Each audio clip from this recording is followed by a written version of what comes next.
ಕಂದರ ಪಾಲನು ಕೊಡಲು ಒಪ್ಪದ ಕೌರವ, ಭೀಷ್ಮ ದ್ರೋಣರ ಮಾತಿಗೂ ಬೆಲೆಯ ನೀಡದ ದುರ್ಮದ, ಕೂಡಿ ಬಾಳದ ಕುಲದಲ್ಲಿ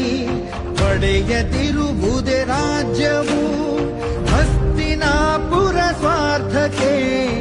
ಇಂದ್ರಪ್ರಸ್ಥವು ಧರ್ಮಕ್ಕೆ,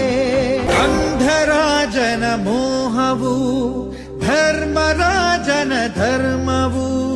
ಭೀಮ ಪಾರ್ಥರ ಧೈರ್ಯ ಶೌರ್ಯವು ಕೌರವೇಶನ ದರ್ಪವು,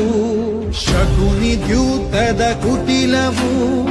ಪಾಂಡವರ ವನವಾಸವು,